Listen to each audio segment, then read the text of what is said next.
శివతాండవ స్తోత్రం. శివతాండవ స్తోత్రం ప్రత్యేకత ఏమిటంటే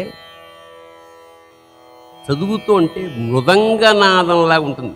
జటాకటాహ సంభ్రమ భ్రమన్ నిర్లింప నిర్జరి విలోల వీచి వల్లది. ఆ శబ్ద సౌందర్యం అంటే మృదంగం నీకున్నా లేకపోయినా ఆ పదాల్లోనే మృదంగధ్వని. ఎందుకు? శివుడు తాండవం చేస్తున్నాడు ప్రదోష వేళ. అయ్యవారు చేసేదా తాండవం, శివతాండవం. అమ్మవారు చేసేది లాస్యం.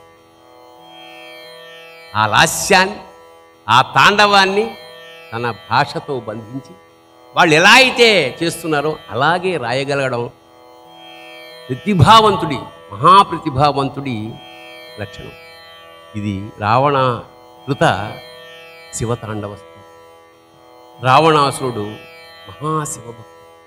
ఎలాంటి శివభక్తుడు అంటే అవసరమైతే పేగులు తెంచి దాని మీద వీణ వాయించగల అంతటి శివభక్తుడు. అందుకే బోళాశంకరుడు కరుణించి ఇన్ని వరాలైన చెప్పాడు బోళాశంకరుడు. ఇక్కడ భాషా సౌందర్యం, భావ సౌందర్యం, కవుల ప్రతిభ. పుట్టపర్తి నారాయణాచార్యులు శివతాండవం రాశారు. పుట్టపర్తి నారాయణాచార్యులు పరమ వైష్ణవుడు, కానీ ఆయనకి అపారమైన కీర్తి ప్రతిష్టలు తెచ్చింది శివతాండవం. ఆడెనయ్యా శివుడు, ఆడెనయ్యా భవుడు అంటూ ఆయన నార్త్ ఇండియాలో ఎప్పుడో వెళ్ళి సరస్వతి పుత్ర ఆయన బిరుదు. మహానుభావుడు, ప్రాతస్మరణీయులు వీళ్ళంతా మనకి.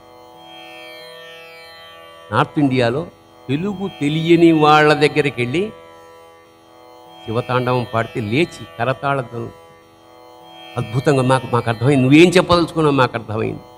అదే విధానం శివతాండవ స్తోత్రంలా కూడా సంస్కృతం. అది ప్రతి అక్షరం అర్థం తెలుసుకోవాలంటే చాలా ఉంటుంది. అయినా సరే మనకి దాని ధ్వని అర్థమైపోతుంది, ఆ మృదంగా నాదం అర్థమైపోతుంటుంది.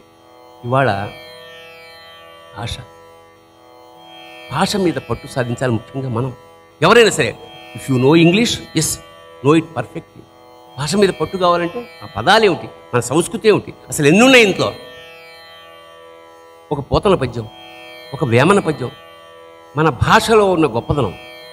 అటజని కంచభూమిసురుడు అంబరచుంబి శిరస్సరఝరీపటల ముహుర్ముహురుడభంగ దభంగ మృదంగ నిస్వన స్ఫుటనటనానుకూల పరిపూర్ణ కలాప కలాపిజాలము. నీ పద్యం చిన్నప్పుడు నేర్చుకోరు మాకు. నాలిక తిరుగుతుంది. అడిగదనని కడువడిచి నువ్వు అడిగిన తన మగడ నుడుగడని ఎడనుడుగని వెడవెడ సిడిముడి తడబుడు అడుగుడదు జడిమ అడుగుడు నెడలన్. డబ్బాలో రాళ్ళు పోసి కొట్టట్టు అనిపిస్తుంది, కానీ దానికి అర్థం ఉంది. పోతన పద్యం ఇది. అంచేత టంగ్ ట్విస్టర్స్ అంటారు. అది ఏనాడో సాధించేశారు మన వాళ్ళు.